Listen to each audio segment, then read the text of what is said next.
Your wife told me you would come looking for me. The little girl said it so quietly that I almost missed the words.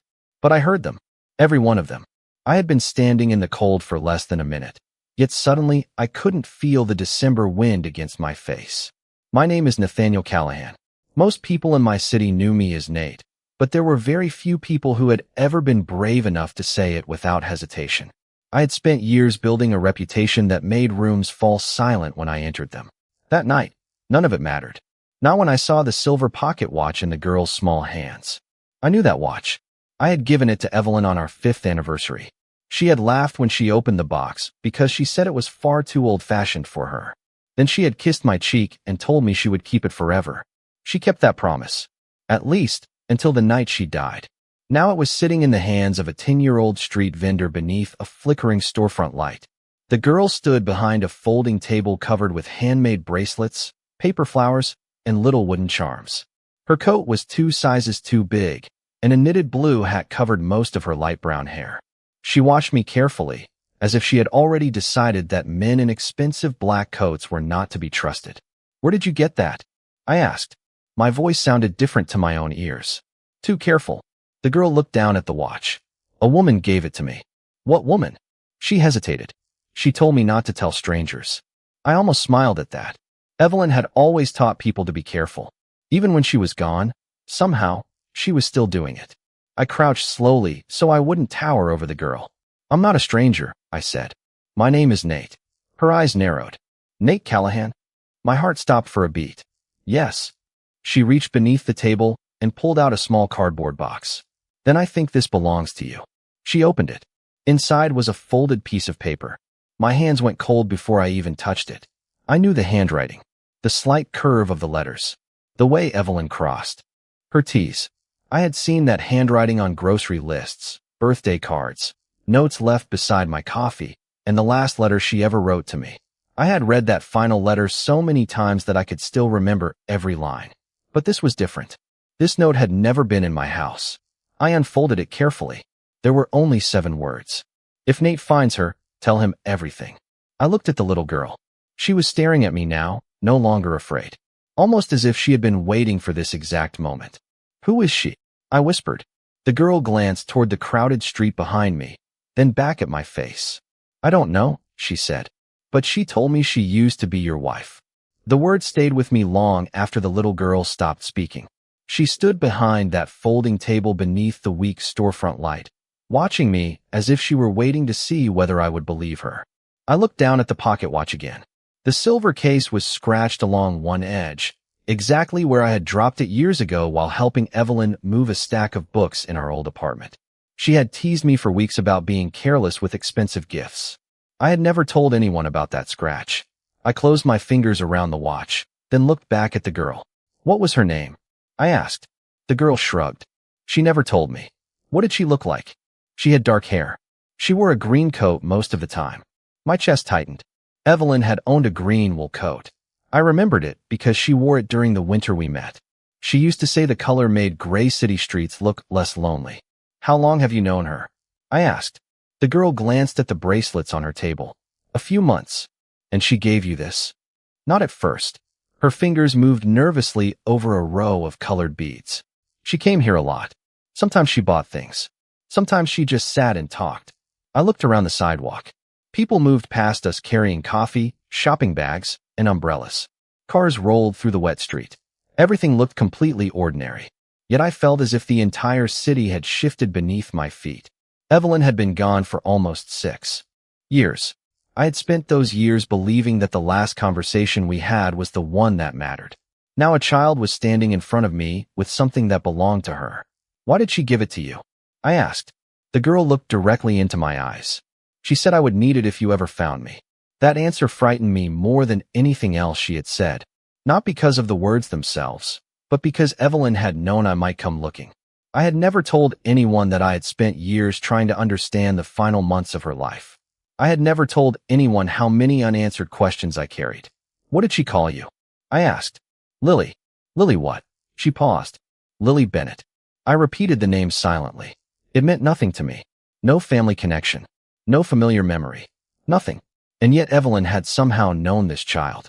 I slipped the pocket watch carefully into my coat. Lily, you cannot stay out here tonight. It is too cold.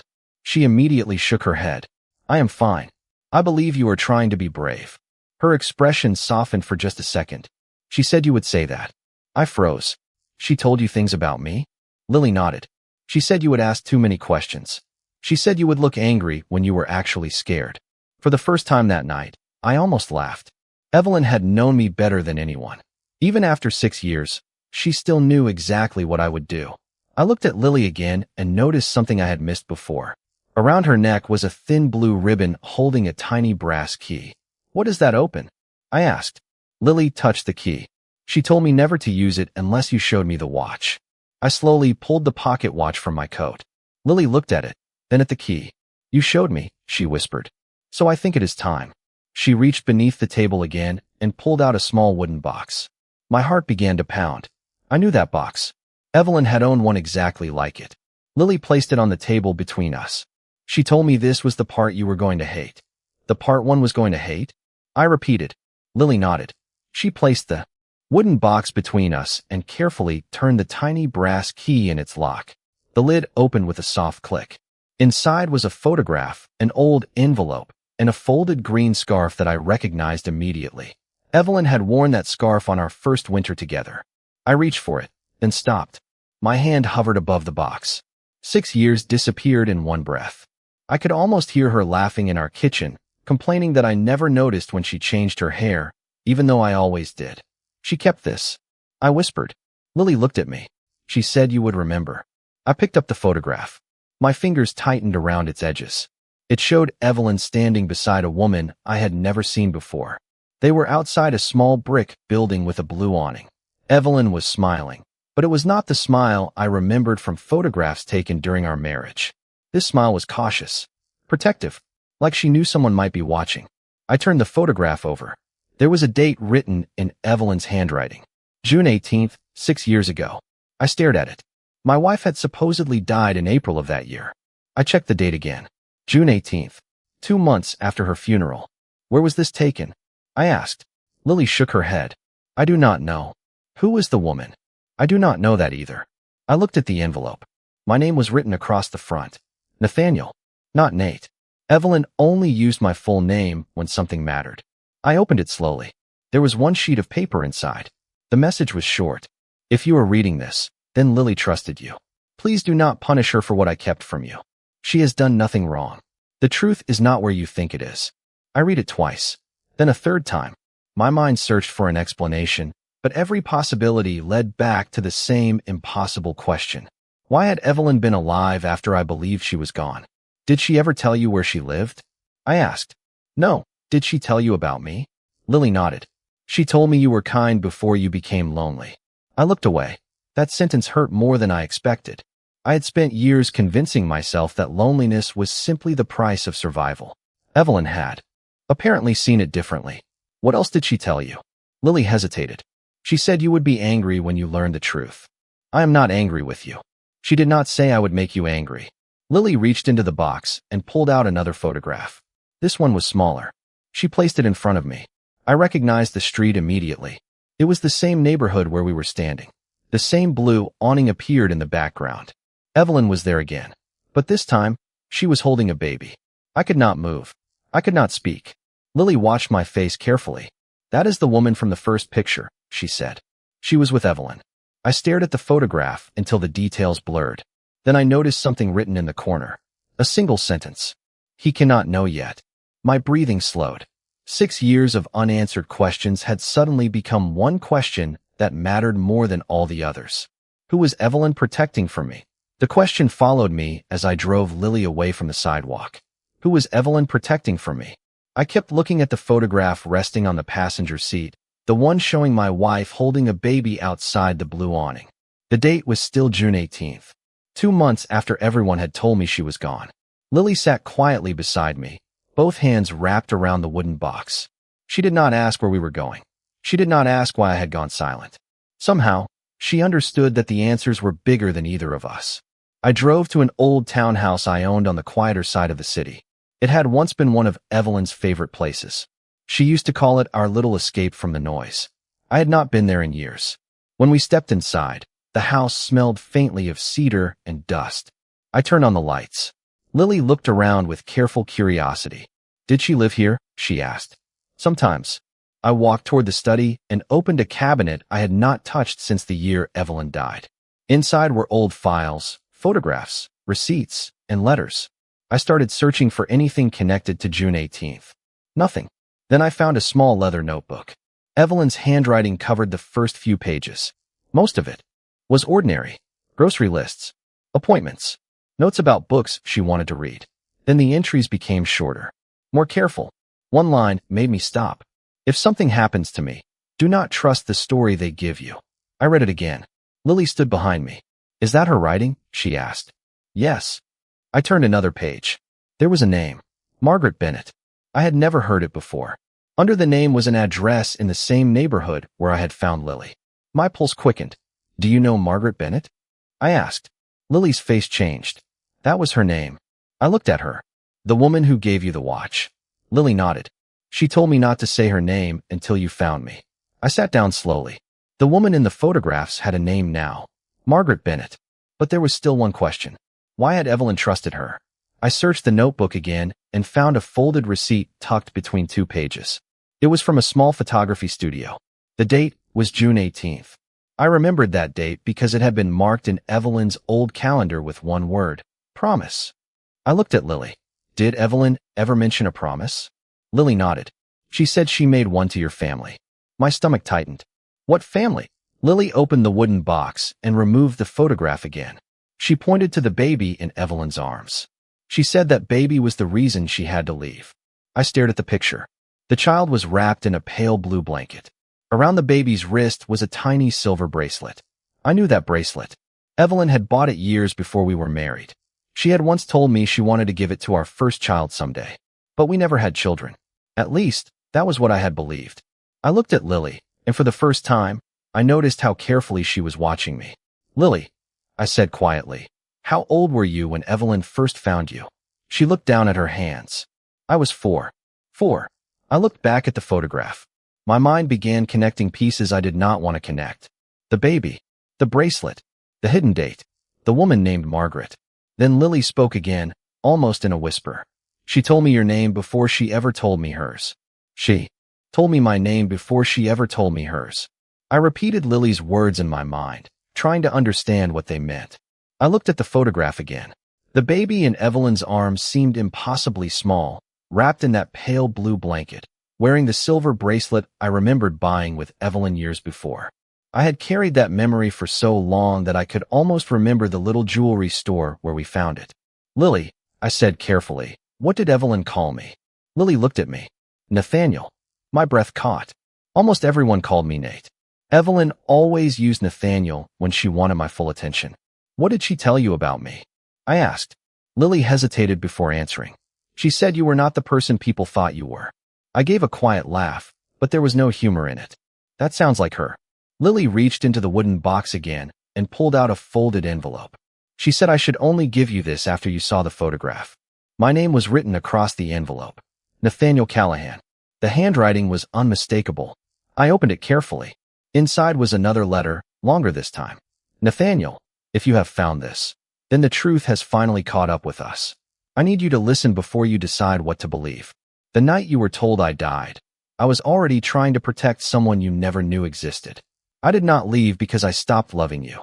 I left because staying would have put her in danger. There are things about our family that I could never explain without putting a child at risk. Please do not look for revenge. Look for the truth. I lowered the letter. My hands were trembling. Our family, I whispered. Lily looked at me, but said nothing. I turned back to the notebook and searched every page. Margaret Bennett appeared several times. So did a series of dates. Then I found an entry that made my stomach drop. Nathaniel must never know about the child until she is safe. The child. Not Lily by name. But there was only one child in the photographs. I looked at Lily. Did Evelyn ever tell you who your parents were? Lily shook her head. She said I would understand when I was older. Did she ever say my name was connected to them? Lily nodded slowly.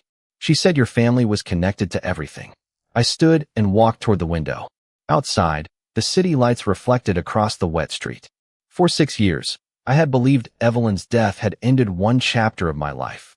Now I realized it had hidden an entire story. I called an old family archivist and asked him to bring every document connected to Evelyn, Margaret Bennett, and the Callahan family. While I waited, Lily sat quietly at the kitchen table, drawing with a pencil she found beside the notebook. When she finished, she slid the paper toward me. It was a simple drawing of 3 people standing together. A woman, a little girl, and a man. I stared at the man's face. Lily had drawn him with dark hair and a small line across his left eyebrow. It was me. Evelyn told me to draw this, Lily said. She said one day you would understand who the 3 of us were supposed to be. I looked at the photograph again. Then I saw something I had missed before. Behind Evelyn, barely visible through the window, was a sign from a hospital. My hospital. The same place where the official record said Evelyn had died. I turned the photograph over one more time. Beneath the date, there was a new line written in faded ink. The truth is waiting where you last said goodbye. The words on the back of the photograph stayed in my mind as we drove through the sleeping city. The truth is waiting where you last said goodbye. I knew exactly where Evelyn and I had said goodbye. Mercy General Hospital. 6 years earlier, beneath the same fluorescent lights that now seemed to burn inside my memory. I had spent that night believing my life had ended with hers. Now I was returning with a little girl sitting beside me and a box full of secrets on the seat between us. Are we going to the hospital? Lily asked. Yes. She looked out the window. Evelyn said you would go there eventually. I glanced at her. How did she know? Lily shook her head. She said you always needed proof. That sounded like Evelyn too. I parked in the hospital garage shortly before midnight. The building was quieter than I remembered, but the smell of coffee and disinfectant brought everything back. We entered through the main lobby. A security guard recognized me immediately and nodded. I asked for access to the old records archive. He hesitated, then made a call. 10 minutes later, we were walking down a narrow hallway toward the administrative offices. The archivist arrived carrying 3 boxes. These are everything we still have from that period, he said. I thanked him and began searching. Lily sat nearby, drawing quietly. I opened the first box. Nothing. The second contained insurance forms, appointment records, and old correspondence. Then I opened the third. There was a file with Evelyn's name on it. I stared at the date. April 11th. The day she was supposedly brought to the hospital. I opened it. The first pages matched everything I remembered. Then I found a page I had never seen. It was a transfer record dated April 13th. Evelyn had been moved to another department. 2 days after her reported death. My hands went cold. This cannot be right, I whispered. The archivist looked over. What is it? I handed him the page. He studied it for a moment. That department handled private cases. Some records were sealed. Who authorized the transfer? I asked. He checked the form. Margaret Bennett. Lily stopped drawing. I looked at her. That is the woman from the photograph. She nodded. The archivist left us alone. I turned the next page. There was a handwritten note attached to the record. Patient requested that her husband not be informed. I felt the room become strangely quiet. Why would Evelyn ask them to keep me away? Why would she leave me believing she was gone? Then Lily reached into the wooden box and pulled out the tiny brass key.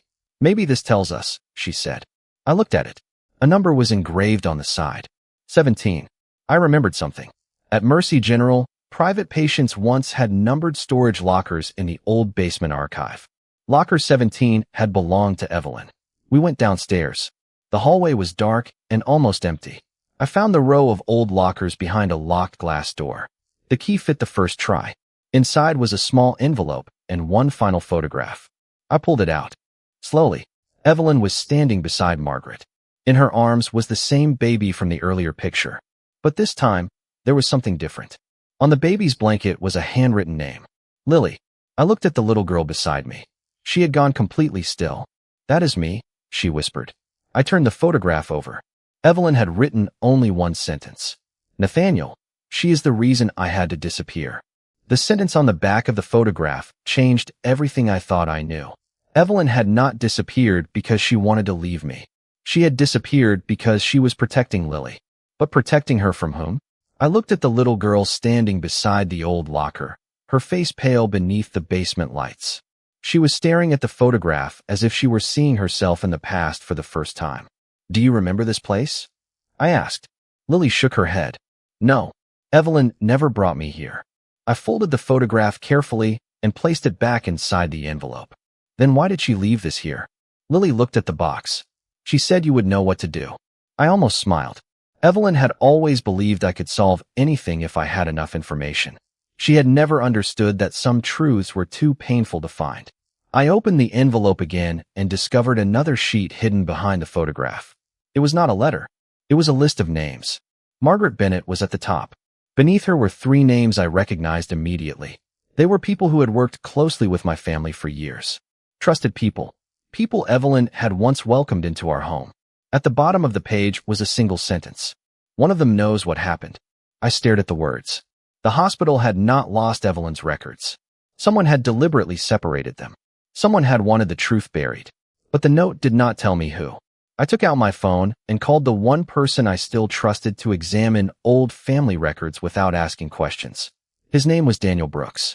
He had worked as our family archivist for more than 15 years. When he answered, I told him only that I needed every document connected to Evelyn's final year. Nathaniel, he said quietly, I thought you had stopped looking. I did. I looked at Lily. I was wrong. There was silence on the line. Then Daniel said, come to my office in the morning. No. I need answers tonight. Another pause. Then you need to know something first. My grip tightened around the phone. What? Daniel lowered his voice. Your father knew Evelyn was planning to leave. I stopped breathing for a moment. My father had been gone for 4 years, but his influence still seemed to exist in every corner of my life. Why did he never tell me? I asked. Because Evelyn asked him not to. I looked at Lily. Did he know about her? Daniel understood immediately. You found the girl. It was not a question. My stomach dropped. How do you know about Lily? Daniel was silent again. Then he said, because Evelyn asked me to keep her name out of the family records. I closed my eyes. Another piece had fallen into place. Evelyn had trusted Daniel too. She had created a chain of people who each knew only enough to protect Lily, but never enough to expose the whole truth. Daniel, I said, who was Evelyn protecting Lily from? He did not answer immediately. When he finally spoke, his voice was almost a whisper. Not from your family, Nathaniel. From the person inside your family who wanted Lily to disappear from the records completely. I looked at Lily. She was holding the silver pocket watch against her chest. Then she suddenly looked up at me. Mr. Callahan, she said. Evelyn told me something else. What? Lily swallowed. She said the person you are looking for already knows where I am. The person you are looking for already knows where I am. Lily's words followed me upstairs from the basement, repeating in my mind with every step. I wanted to dismiss them as something Evelyn had said to frighten her into being careful. But then my phone rang. Daniel Brooks. Nathaniel, I need you to listen carefully, he said. I checked the old records. There is a name missing from every official file connected to Evelyn. Whose name? Margaret Bennett. I stopped walking. Why would her name be removed? Daniel took a slow breath. Because Margaret was not simply Evelyn's friend. She was the person Evelyn trusted with Lily. I looked at the little girl beside me. She was holding the pocket watch tightly. Where is Margaret now? I asked. I do not know. You must know something. I know she disappeared shortly after Evelyn did. That was the answer I had been afraid of. 2 women. 1 child. 6 years of silence. I ended the call and looked at Lily. We are going somewhere safe. She nodded. Where? My house. She hesitated. Evelyn said you would say that too. I almost laughed again. She really did know me. We left the hospital through a private entrance and drove across the city. I kept checking the rearview mirror, not because I saw anyone following us, but because Evelyn's final warning had changed the way I looked at every passing car and every unfamiliar face. When we reached the townhouse, Lily went straight to the kitchen table. She opened the wooden box and carefully placed the photographs in a line. I watched her arrange them as if she had done it many times before. Why are you doing that? I asked. Because Evelyn taught me to put the clues together. She pointed to the first photograph. This is where she met Margaret. Then the second. This is where she lived for a while. Then the third. And this is where she took care of me. I stared at the 3 images. They formed a trail across the city. 3 addresses. 3 dates. 1 pattern. Each location was connected to a place Evelyn and I had visited during our marriage. I suddenly remembered the old bookstore where she used to spend Saturday mornings. The small park where we had our first picnic. The hospital where I had said goodbye. Evelyn had been leaving clues inside places I already knew. She wanted you to find me, Lily said. No, I whispered. She wanted me to understand. I opened the final photograph again. There was a faint reflection in the window behind Evelyn. Someone stood several feet away, partially hidden by the glass. I enlarged the image on my phone. The face was blurry, but the suit was familiar. I knew that suit. I had seen it at family dinners, business meetings, and private gatherings for years. My uncle, Richard Callahan, the man who had helped manage my family's affairs after my father died. The man Evelyn had always treated with careful distance. My chest tightened. Lily watched me. Is he the person? She asked. I did not answer immediately. Then I remembered Daniel's words. Someone inside the family knew. Someone who wanted Lily erased from the records. I looked at the photograph one more time. Richard was not looking at Evelyn. He was looking directly at the baby. Lily, I said quietly. I think I finally know who Evelyn was afraid of. Before she could respond, the front door opened downstairs. A familiar voice called my name. Nathaniel. I froze. It was Richard. He had found us. Nathaniel, I did not expect to find you here. Richard's voice carried through the quiet townhouse, calm and familiar, exactly as it had been for most of my life. I stepped into the hallway and saw him standing near the front door, one hand resting on the handle of his cane. He looked older than I remembered, but his expression was unchanged. Controlled. Polished. Certain. Lily stood behind me. I could feel her small hand holding the back of my coat. What are you doing here? I asked. Richard smiled faintly. I came to check on you. Daniel called me. My mind raced. Daniel had never mentioned Richard. Why would Daniel tell you where I was? I asked. Richard's smile disappeared. Because he knew you would need family. Family. The words suddenly sounded different. I glanced at Lily. Richard followed my eyes. For one brief second, his expression changed. It was barely noticeable, but I saw it. Recognition. He knew exactly who she was. You know her, I said. Richard looked at Lily again. I have seen her before. Where? He did not answer. I stepped closer. Richard, I found Evelyn's records. His face became still. Then you know your wife was hiding something. She was protecting Lily. Silence filled the hallway. Lily's fingers tightened around my coat. Richard looked at her, then at me. Evelyn believed she could keep everyone safe by keeping secrets. And was she wrong? I asked. Richard lowered his eyes. She was trying to protect you. From what? He took a slow breath. From a truth your father discovered years ago. My heart began to pound. Tell me. Richard looked toward the old photographs on the table. Your father learned that Evelyn had discovered documents connecting the Callahan family to a financial arrangement that could have destroyed everything your family built. She wanted to expose it. Your father wanted the matter handled quietly. I felt something inside me shift. And Lily. Richard looked at her again. Lily was connected to the person who held the original documents. Margaret. He nodded. Margaret was Evelyn's closest friend. She helped Evelyn hide Lily after the records disappeared. I stared at him. Why did Evelyn need to disappear? Richard's eyes became heavy with regret. Because she knew someone was searching for the child. Who? He hesitated. Then Lily spoke. You know who? Richard looked at her. The room became completely still. Evelyn told me never to trust anyone who knew about the blue box, Lily continued. Richard closed his eyes for a moment. Then she knew more than I thought. I reached into my coat and pulled out the silver pocket watch. What is inside this? Richard looked at it and finally stopped pretending. A recording. My breath caught. What recording? Evelyn's final message. I stared at him. You knew? Richard nodded slowly. I knew she left it. I did not know where she hid it. Lily stepped forward and pointed to the watch. She said you would find it when you were ready. I opened the back of the watch. Beneath the inner cover was a tiny compartment. Inside was a miniature memory card. My hands shook as I held it. 6 years of questions had led to something smaller than my fingernail. I looked at Richard. Why did you never tell me? He answered quietly. Because your father asked me to protect the family. I looked at Lily. Then I thought of Evelyn's letter. Look for the truth, not revenge. I placed the memory card into my phone. A recording appeared on the screen. The date was April 11th, 6 years ago. I pressed play. Evelyn's voice filled the room. Nathaniel, if you are hearing this, then Lily is finally safe. There is something I need you to know.